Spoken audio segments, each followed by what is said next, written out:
ሰላም ሰላም ተማሪዎች እንዴት ናችሁ? የሰክሰስ የጥናት ማዕከል የሚያዘጋጀው 12ኛ ክፍል የኢንትራንስ ኤግዛም ዝግጅት ላይ ነው ያለነው።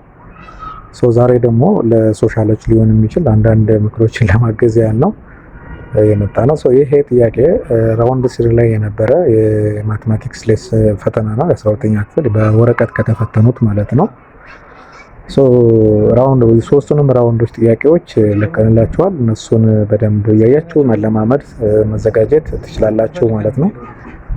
ምክንያቱም ኦልሞስት ማትስ እኩል ነው ሊባል በሚችል ደረጃ ነው ማለት ምንም የተለየ ነገር የለውም።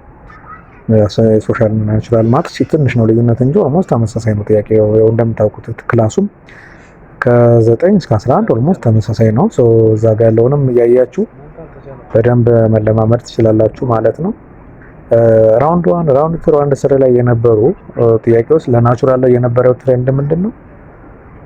አንድ ቻፕተር ላይ የሆነ ፎከስ የማድረግ ምናምን ለምሳሌ አሁን ሎጋሪዝም ላይ ራውንድ 2 ላይ መጥቷል። ራውንድ 3 ላይ 1 ላይ መጥቷል።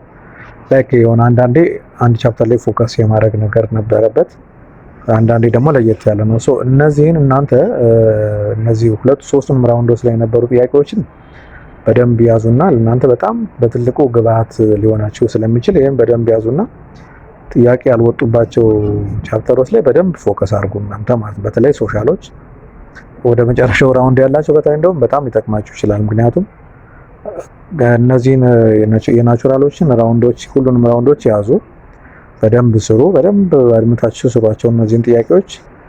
ከዛ በኋላ ደግሞ ሌሎችንም ደግሞ ከቨር ያልተደረጉ ጥያቄ ያልወጣባቸው ቻፕተሮች ከ9 እስከ 12 ያሉትን ባላችሁና በቀራችሁ ጊዜ ላይ በደንብ ተዘጋጁ። እሱን ያዙ። ሌላ አሁን ራውንድ 3 ጥያቄዎቹ እንደምታዩቸው ናቸው።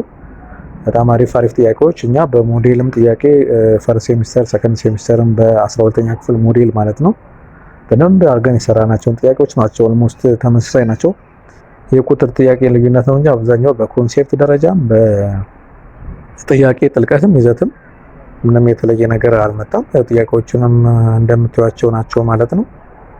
ይሄ ማለት ራውንድ 3 ላይ የነበረ በወረቀት ከተፈተኑት ጥያቄዎቹ እነዚህ ጥያቄዎች ናቸው ማለት ነው። ኦንላይኑን ካገኘነው ኦንላይኑንም እዚሁ አብረን አታች እናደርግላችኋለን የራውንድ 3 ማለት ነው። ራውንድ 1 እና ራውንድ 2 ኦልሬዲ ዩቲዩብ ቻናላችን ላይ ለቀነዋል ማለት ነው። እነዚህን አይታችሁ ጥያቄውን እንሰራዋለን፣ ሰርተን መልሱንም አብረን አታች እናደርግላችኋለን። እስከዛ እናንተ እየተዘጋጃችሁ እንዲሁም ደግሞ ጥያቄውን እንፈልገዋለን ካላችሁ ደግሞ ቴሌግራም ላይ ግቡና ቴሌግራም ላይ አብረን አታች ስለምናደርገው ከዛ ወስዳችሁ እናንተ በደንብ መለማመድም ትችላላችሁ ማለት ነው። ጥያቄው ይሄንን ይመስላል። ትልቅ ቲፕ ልስጣችሁ ብዬ ነው። በቀጣይ ደግሞ ከነ ሙሉ መልሱ ጥያቄውን አብረን ይዘንላችሁ የምንመጣ ነው የሚሆነው። በደንብ በርቱ፣ ተለማመዱ። በተረፈ መልካም ጊዜ ይሆንላችሁ። መልካም የጥናት ጊዜና ቀሪ ጊዜያችሁ መልካም ውጤት መልካም ፈተና እንጠብቃለን።